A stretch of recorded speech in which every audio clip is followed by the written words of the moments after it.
मैंने तो कहा था, हम लोगों ने महापुरुषों से परामर्श करके लिखा था, आपको केवल 3 दिन का उपवास करना है।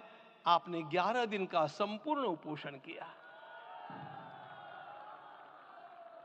हमने 11 दिन एक भुक्त रहने के लिए कहा था, उन्होंने अन्न का ही त्याग कर दिया। महाभारत में कहा गया है, अनशन यह सबसे बड़ा तप है, अनशन। और उसको उनके जीवन में साकार होते हुए मैंने केवल देखा नहीं, मैं थोड़ा तार्किक हूं।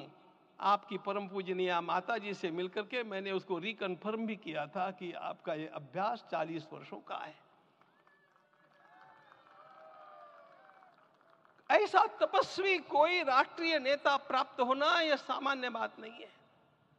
वे इन दिनों में हमने कहा था कि आपको विदेश प्रवास नहीं करना चाहिए, क्योंकि सांसर्गिक दोष भी आते हैं। विदेश प्रवास टाल दिया सांसर्गिक देशों के इस दोषों की संभावना के कारण, लेकिन दिव्य देशों का प्रवास ऐसा किया। नासिक से आरंभ किया, गुरुवायूर गए, श्रीरंगम गए, रामेश्वरम गए। इन सारे स्थानों पर जाकर के वहां के परमाणुओं को लेकर के और पूरी भारत माता के हर कोनों में जाकर के मानो वे निमंत्रण दे रहे थे कि आइए दिव्य आत्माओं, अयोध्या पधारिए और हमारे राष्ट्र को महान बनाने के लिए आशीर्वाद दीजिए।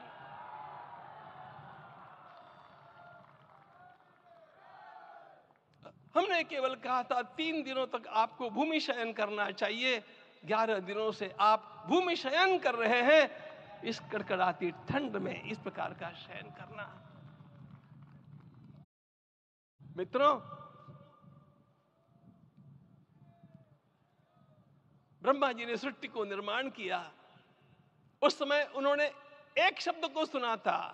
भारत की संस्कृति का सबसे मूल शब्द है तप, तप इति। हमारे पूज्य गुरुदेव के गुरुदेव परम गुरु कहा करते थे, कांची के परमाचार्य जी महाराज, तपश्चर। मैं जब भी उनसे मिलता था वे कहते थे तपश्चर। आज तप की कमी हो गई है और उस तप को हमने साकार आप में देखा। मुझे इस परंपरा को देखते हुए केवल एक राजा याद आता है जिसमें यह सब कुछ था, और उस राजा का नाम छत्रपति शिवाजी महाराज। छत्रपति शिवाजी महाराज। मित्रों, लोगों को पता नहीं है शायद,